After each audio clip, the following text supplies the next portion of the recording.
Olá, graça e paz, tudo bem com você? Sou o presbítero Fernando e você está no canal Vamos Meditar. Hoje nós teremos um vídeo especial. Estarei publicando um testemunho de um pastor que passou por um momento muito difícil na sua vida, mas o seu testemunho ele foi muito impactante. Ao assistir o vídeo, você vai poder perceber que a soberania de Deus, ela está acima de tudo. E é bom sempre a gente poder estar confiando nesse Deus maravilhoso, porque ainda que as adversidades, os momentos sejam difíceis, nós sempre teremos um Senhor ao nosso lado.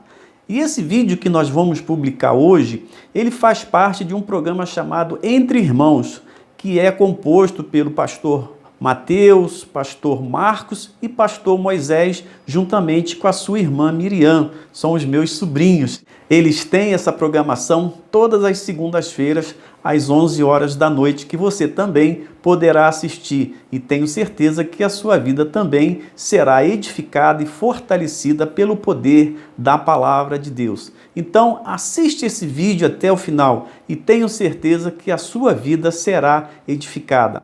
E não se esqueça, inscreva em nosso canal, compartilhe os nossos vídeos, dê o seu joinha, para que nós possamos alcançar outras pessoas e Deus possa abençoá-las também com os pequenos vídeos do Vamos Meditar. E agora, sem perda de tempo, vamos meditar?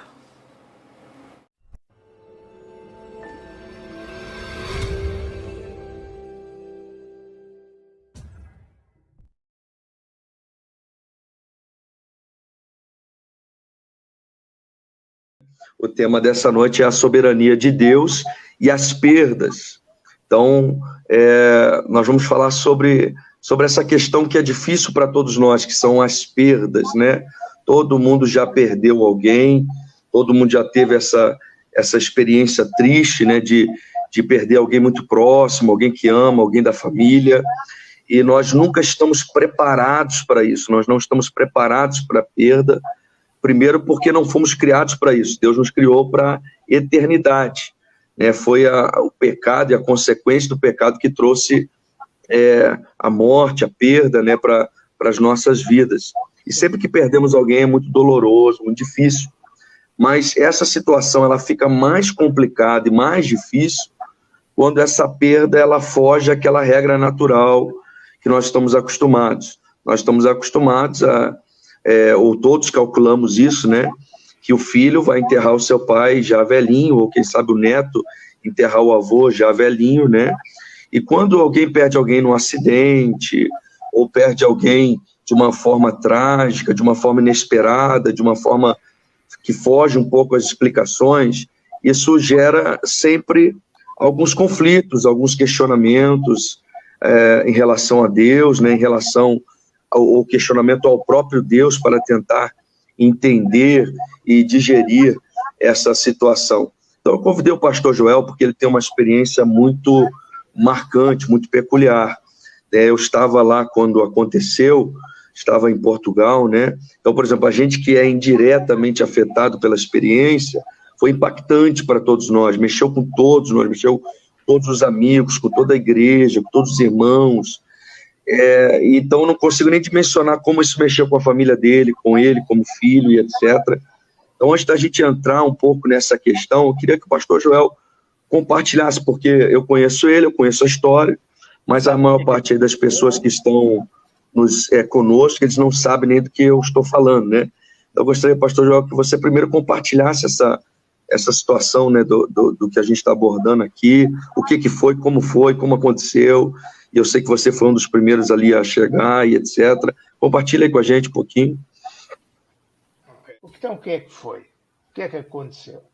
No dia 21 de fevereiro de 2011, a minha mãe saiu de casa, tinha sido diagnosticado algum tempo antes a doença de Alzheimer, e ela saiu de casa, não quis esperar pelo meu pai, saiu a pé, dizendo que ia para um determinado lugar, se perdeu no caminho e até hoje nós não temos nenhuma resposta do que aconteceu com ela. Esta situação decorre há 9 anos, fará para o ano 10 anos, e ela está dada como desaparecida. Não há nenhuma evidência de algum sequestro, não há uma evidência concreta da sua morte, não apareceu o seu corpo, não apareceu a sua roupa. O único pertence que apareceu foi a carteira, a mala dela. A carteira, mala, como é que vocês dizem, não é? É a carteira. Então nós vivemos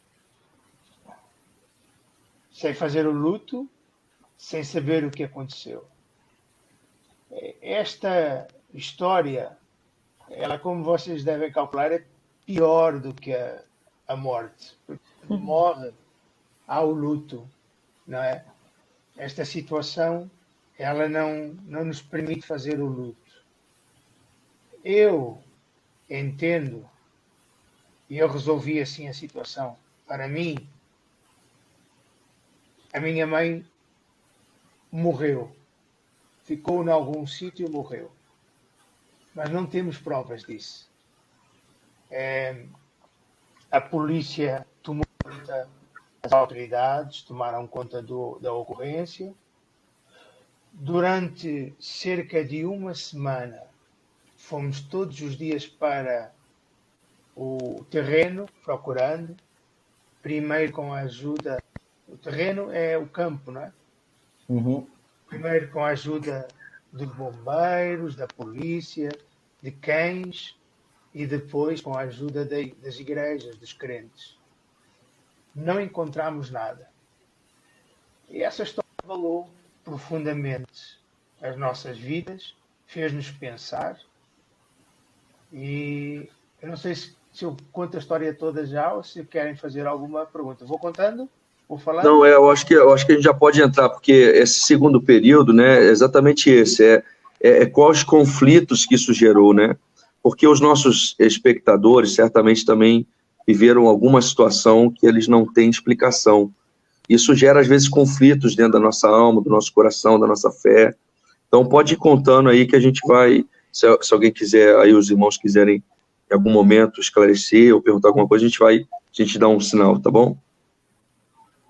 Olha, o primeiro conflito surgiu antes. Surgiu por volta do ano 2010, 2009. Foi quando nós nos confrontamos com o diagnóstico feito pelo médico que era um Alzheimer.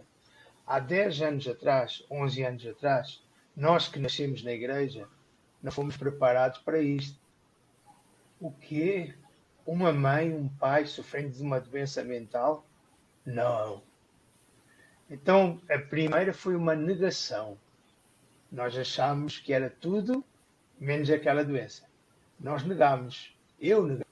Eu falo por mim. A primeira lição que eu aprendo é que o crente, ele não está isento dos sofrimentos. Sim, Verdade. amém. Aprender isso. Nós Sim. todos queremos que Deus cura, não é? Mas Amém. às vezes ele tem um outro propósito. Então, a primeira lição que aprendi, o primeiro conflito foi essa negação. Eu neguei, nós negámos, não queríamos aceitar. Percorremos vários médicos e finalmente tivemos que aceitar. Depois foi muita coisa. Durante aquela semana que nós estávamos procurando a nossa mãe, eu entrei em duas situações que eu vou-vos contar. Eu sei que no Brasil, culturalmente, eu vou tentar fazer com que vocês entendam. Eu entrei num bar, estava muito calor. Nós aqui chamamos um café. E eu pedi uma cerveja. Eu não sei se eu posso dizer isto. Eu bebi uma cerveja. No meio da semana que eu estava procurando a minha mãe. E agora eu vou eu vou espiritualizar. Bebi a primeira cerveja e eu quis beber a segunda. Eu não aguento, eu não estou habituado a beber. A segunda cerveja, talvez eu ficasse viciado para toda a vida. Eu entendi ali que naquele bar, naquele café, e eu recusei, eu vim embora, eu saí. Eu entendi que foi uma tentação do inimigo. Naquele momento, foi uma luta comigo. E aí eu percebi que o diabo é sujo. Já sabíamos, mas eu vi como numa luta, eu estava numa angústia, o diabo tentou tirar partido. Sim, sim. Na fragilidade, ele tentou se aproveitar. Como na fraqueza, ele tentou puxar o tapete. Eu recusei, não bebo. Eu disse assim, eu não vou beber. Glória a Deus. Eu saí fora daquilo. Outra lição que eu aprendi, esta mexe muito comigo. Eu, a meio da semana, que nós estávamos procurando, não encontrávamos nada. Todos os dias eu ia para casa com a minha roupa toda suja de terra. Mas eu tive o discernimento. Ajoelhei no meio daquele campo e eu disse isto para Deus. Eu fiz a oração de Abacuque. Eu disse, Deus, com lágrimas, de joelhos no meio da terra, Deus, quer a minha mãe apareça, quer a minha mãe não apareça, eu sou teu. Aleluia. Aleluia. Eu não volto para trás. Ora, é uma angústia. Nós vivemos durante muito tempo, porque passou essa semana, não apareceu. Muitas pessoas que inicialmente procuravam connosco, pois a vida tem que seguir, tem que caminhar. E nós fizemos todo aquele processo sem ter uma resposta, sem saber. Quanto tempo eles procuram pela mãe? A polícia, ela procura por quanto tempo, mais ou menos? A polícia procura por um pouco de tempo. Digamos, sei lá, procura um mês.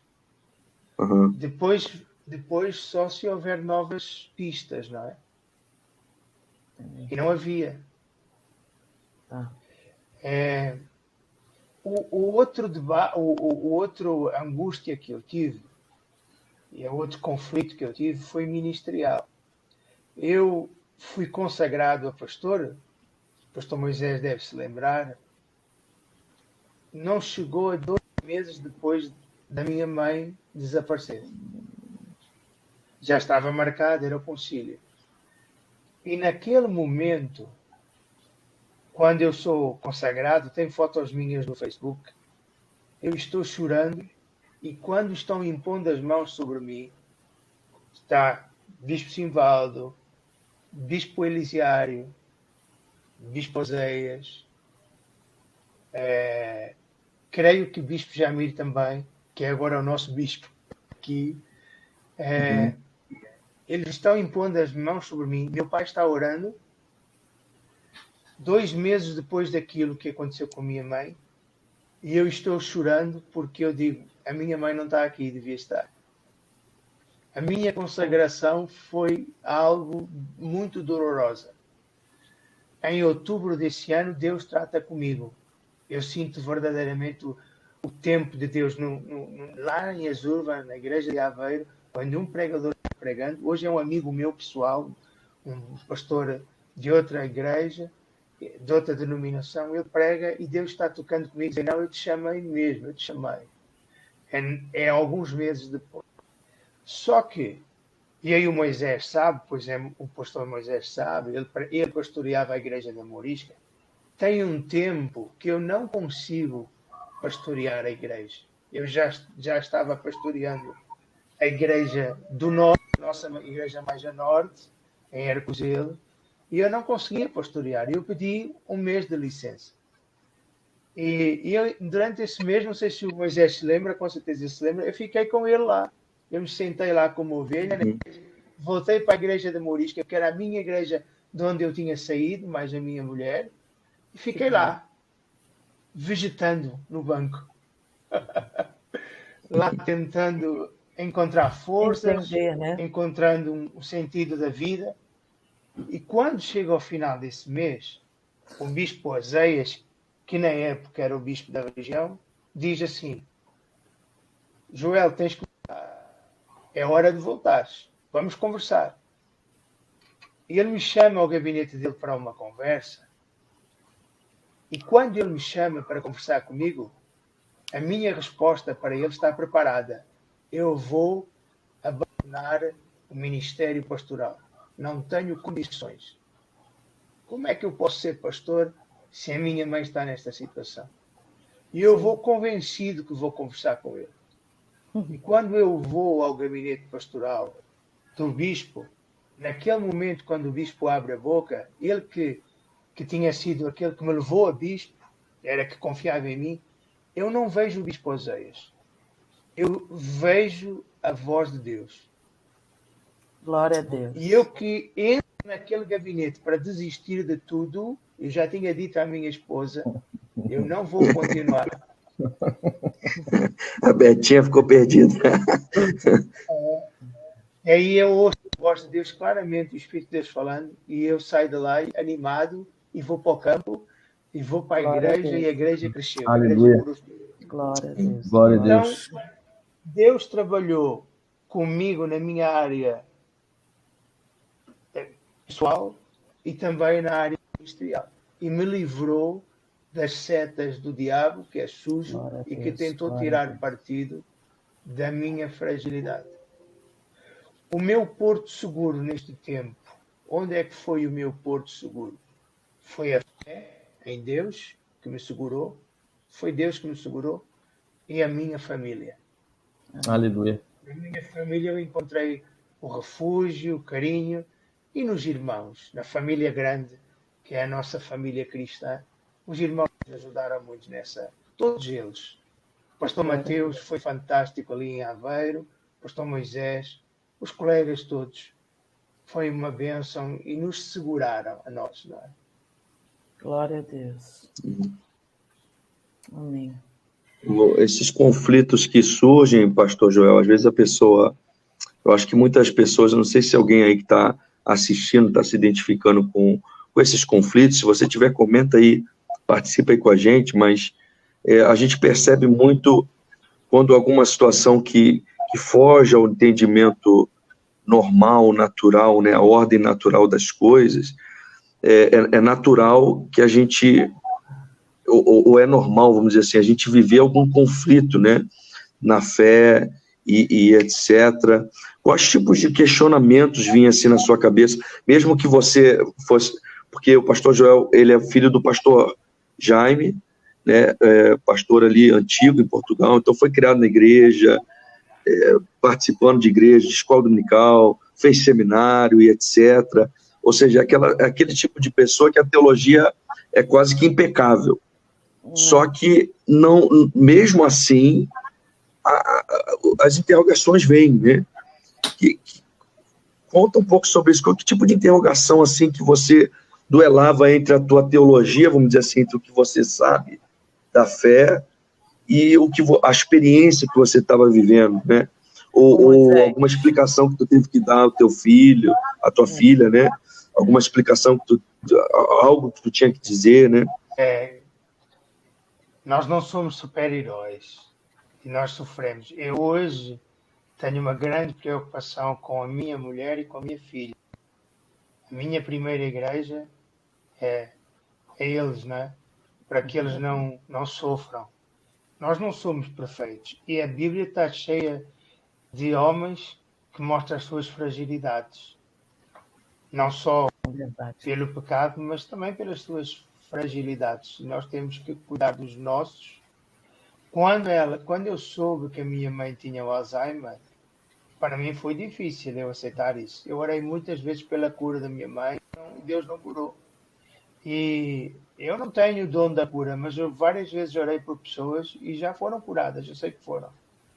Há evidências. Não tenho o dom da cura, mas é pela fé, às vezes Deus opera através de nós. Não é? É verdade. Mas a minha mãe, eu dizia, por que é que tu não curas Deus? Porque isso mexe connosco. Vocês falaram no meu pai, deixa eu revelar um bocadinho. Para o meu pai, a minha mãe vai voltar. E eu, com um jeitinho, meu pai tem 88 anos. No início, eu tentei rebater isso com ele.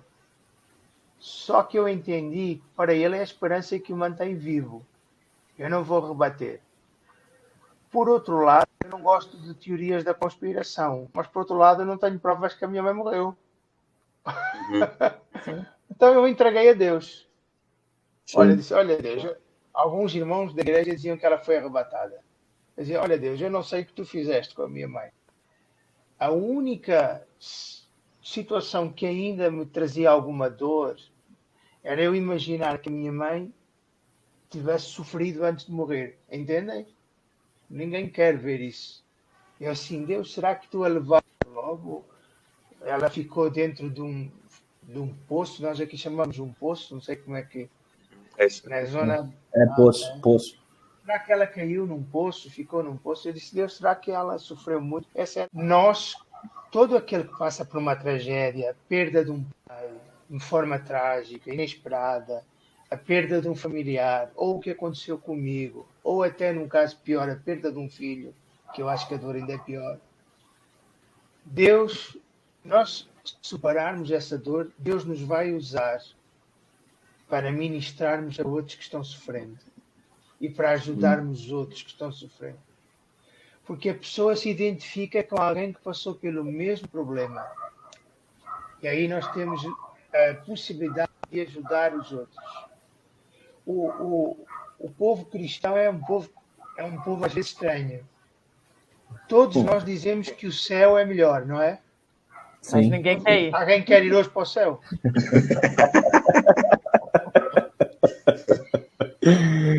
É verdade. Então, ninguém quer passar pelo sofrimento, mas quando passamos, eu aprendi a adorar a Deus no meio do sofrimento. Minha vida estava boa demais, eu não sabia o que era um problema. Então eu aprendi a glorificar a Deus mesmo no momento da dor. E hoje eu posso ajudar outros que estão passando por dores e há muita gente sofrendo. E outra coisa que eu aprendi, a partilhar, a abrir o coração. Não pode guardar para si próprio essa dor. Tem que ter alguém para contar, um amigo, o pastor, alguém que esteja habituado a ouvir. Tem que partilhar essa dor, pôr essa dor cá para fora, para poder ser tratado.